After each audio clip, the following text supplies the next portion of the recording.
हमारे देश की न्यायपालिका इतनी सक्षम है, इतनी मजबूत है कि इन चीज़ों को पकड़ लेती है और ये मनीष कश्यप के केस में भी ये चीज़ें सामने आ गई है, पकड़ ली गई है। तो अब धीरे धीरे आपको दिखाई देगा कि मनीष कश्यप के अगेंस्ट जो भी झूठे केस बनाए गए थे, जो भी नकली केस बनाए गए थे, जो भी फैब्रिकेशन किया गया था, वो धीरे धीरे सुप्रीम कोर्ट उनको क्वैश कर देगी। कपिल सिब्बल कहीं ना कहीं से जो बिहार में जो राजनीतिक पार्टियां हैं उनके साथ हाथ मिलाकर चल रहे हैं, उनकी भावनाओं को व्यक्त कर रहे हैं। तो वो जो भी बिहार की पार्टियां हैं वो चाहते हैं कि मनीष कश्यप को इतना परेशान कर दिया जाए कि वो उनकी पोल खोलना बंद कर दे। सर, मनीष कश्यप को लेकर आज सुप्रीम कोर्ट में सुनवाई हुई है। सुप्रीम कोर्ट ने जितनी भी एफआईआर केस मनीष कश्यप के ऊपर दर्ज थे उनको एक जगह कंबाइन कर दिया है। तो वहीं दूसरी तरफ एनएसए को लेकर जो याचिका लगाई गई थी उस पर भी सुप्रीम कोर्ट ने तमिलनाडु और बिहार को नोटिस भेजा है। तो कितना बड़ा झटका ये बिहार सरकार के लिए है, क्योंकि एनएसए को लेकर भी सुप्रीम कोर्ट की तरफ से कहा कि इस मामले में एनएसए।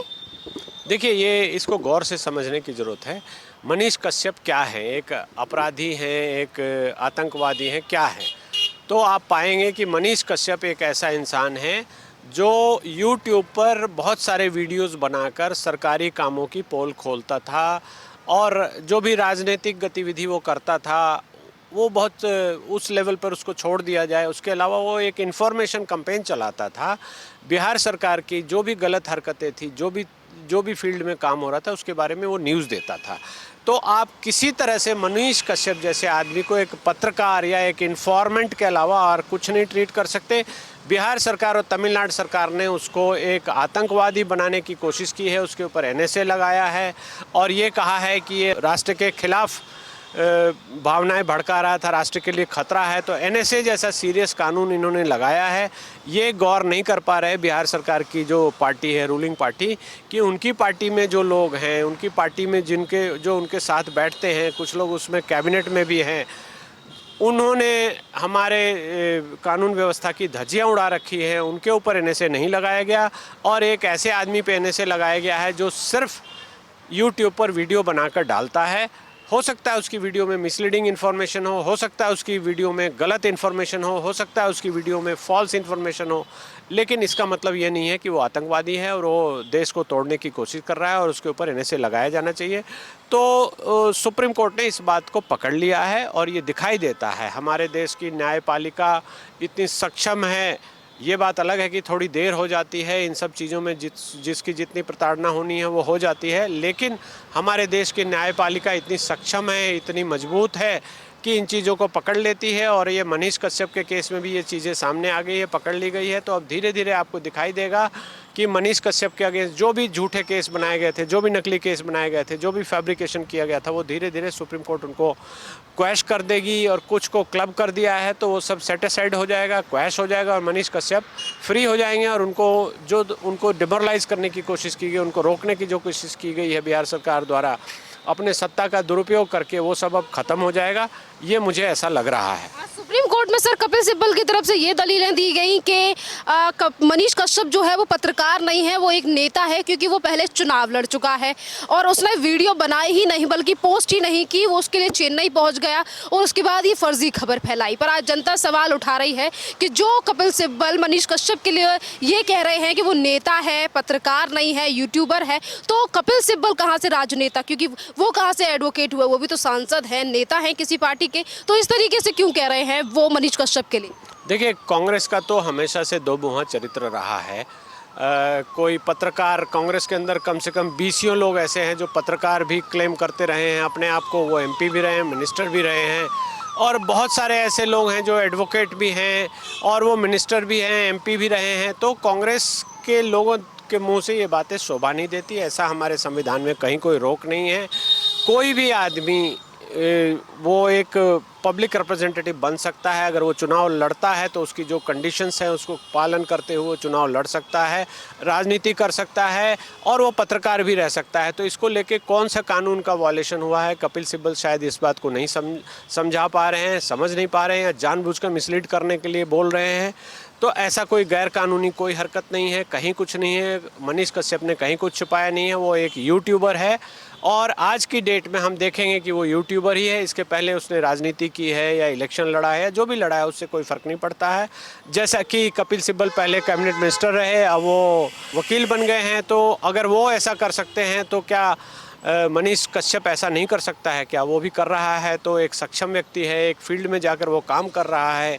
और जो भी आप उसको वीडियो उसकी जाकर देखिए, वो आप पाएंगे कि वो ग्राउंड लेवल से रिपोर्ट करता है। जो भी गड़बड़ियाँ बिहार सरकार द्वारा वहाँ चलाई जा रही हैं, जो भी प्रोजेक्ट हो रहे हैं, जो भी कंस्ट्रक्शन गलत ढंग से हो रहा है, उसके बारे में वो टेक्निकल जानकारी देता है और पोल खोलता है इंजीनियर्स को या जो भी लोग वहाँ फील्ड में तैनात हैं, जो काम कर रहे हैं, उनसे बड़े कड़े सवाल पूछता है और वो सब जनता को बहुत पसंद आता है।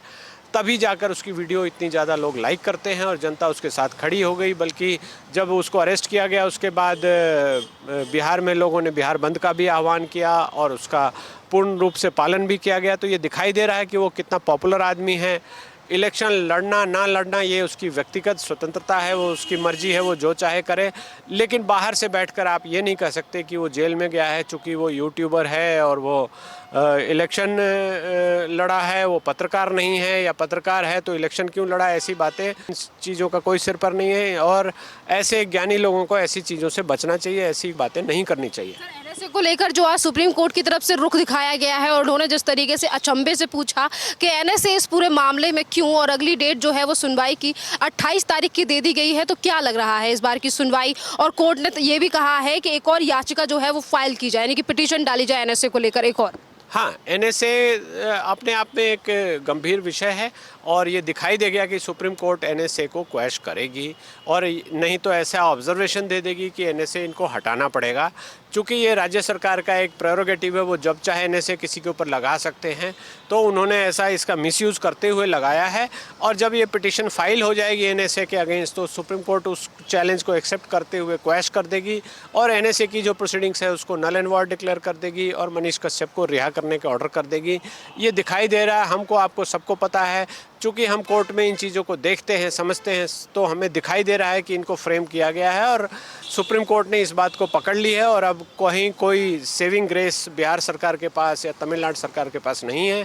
अब वो एनएसए जो उनका लगाया गया सुप्रीम कोर्ट के सामने टिकेगा नहीं, ये मुझे ऐसा लगता है। सर, सुप्रीम कोर्ट की तरफ से आज जितने भी केस जो मनीष कश्यप के ऊपर हैं, उन्हें अगर एक जगह यानी कि बिहार में ट्रांसफर कर दिया गया है, तो इसके लिए विरोध क्यों किया गया कपिल सिब्बल की तरफ से? उन्होंने ये क्यों कहा कि एक जगह नहीं करने चाहिए? वो तो चाहते हैं कि वो परेशान रहे और जो उनकी पोल खोल चल रही है। कपिल सिब्बल कहीं ना कहीं से जो बिहार में जो राजनीतिक पार्टियां हैं उनके साथ हाथ मिलाकर चल रहे हैं, उनकी भावनाओं को व्यक्त कर रहे हैं। तो वो जो भी बिहार की पार्टियां हैं वो चाहते हैं कि मनीष कश्यप को इतना परेशान कर दिया जाए कि वो उनकी पोल खोलना बंद कर दें। तो सुप्रीम कोर्ट के पास अपनी पावर है, ओरिजिनल पावर से ट्रांसफ़र की किसी भी क्रिमिनल केस को, या किसी भी, बहुत सारे क्रिमिनल केस हैं, उनको सुप्रीम कोर्ट के पास सीआरपीसी की ओरिजिनल पावर से वो एक जगह जमा करके एक जगह एक कोर्ट में, डेजिग्नेटेड कोर्ट में भेज सकती है, कहीं भी भेज सकती है। इक्वल जुरिस्डिक्शन की कोर्ट जो होती है वहाँ भेजी जा सकती है। और ये सुप्रीम कोर्ट की अपनी ओरिजिनल पावर से इसको डाइवर्ट करने की कोशिश कोई करता है तो मूर्खता के अलावा कुछ नहीं है। और सुप्रीम कोर्ट इस चीज़ को कर रही है, तो इसमें कहीं कोई शक शुबा या कुछ नहीं होना चाहिए। सुप्रीम कोर्ट ने इन चीज़ों को देखा है, समझा है। और ऐसा अक्सर होता है, हम लोग भी अक्सर ऐसा कराते हैं कि जब भी डिफरेंट स्टेट्स में एफआईआर लॉन्च हो जाती है, क्रिमिनल प्रोसीडिंग्स हो जाती हैं, तो एक स्टेट में उनको कर दिया जाता है ताकि वो कन्फ्लिक्टिंग जजमेंट ना आए, कन्फ्लिक्टिंग बातें ना हो, कन्फ्लिक्टिंग गवाही ना हो, और उसके साथ साथ एक एडमिनिस्ट्रेटिव कन्वीनियंस हो जाए। पुलिस को भी गवाही कराने में आसानी रहे, डिफेंस को भी गवाही कराने में आसानी रहे, केस लड़ने में आसानी रहे। इसलिए सुप्रीम कोर्ट ने ऐसा किया है। ये हमारे संविधान के अंदर दी गई पावर्स है, इसका सुप्रीम कोर्ट ने प्रयोग करते हुए अगर ऐसा किया है तो इसको लेकर किसी को विरोध इसका नहीं करना चाहिए। एक सम्मान की बात है, सम्मान करना चाहिए। सुप्रीम कोर्ट के ऑर्डर को किसी भी अधिवक्ता द्वारा सम्मानपूर्वक ही देखना चाहिए और ये देखना चाहिए कि सर्वोच्च न्यायालय ने आदेश किया है तो इसका अनुपालन अच्छे से होना चाहिए। सर, अब अगर सुप्रीम कोर्ट ने तमाम जो केस थे मनीष कश्यप के ऊपर, जो एफआईआर और केस थे, उन्हें बिहार ट्रांसफ़र कर दिया गया है और अभी भी मनीष कश्यप जो हैं वो तमिलनाडु की मदुरई जेल में बंद हैं, तो क्या लग रहा है उन्हें भी बिहार ट्रांसफ़र किया जाएगा? देखिए, केसेस बिहार ट्रांसफ़र हो गए। मदुरई जेल में वो इसलिए बंद है कि वहाँ उनके ऊपर एनएसए लगा दिया गया है। एनएसए को लेकर दूसरी पिटीशन जब लगेगी और सुप्रीम कोर्ट एनएसए को क्वैश कर देगी या उनको एनएसए से रिलीज़ कर देगी या कोई और ऑब्जर्वेशन दे देगी। तो चूंकि तमिलनाडु सरकार ने एनएसए लगाया है तो इस केस को ट्रांसफ़र सुप्रीम कोर्ट नहीं कर पाएगी। हालांकि जो ये फैक्ट्स दिखाई दे रहे हैं उसके अंदर हो सकता है एनएसए को भी ट्रांसफ़र करके बिहार पहुंचा दिया जाए।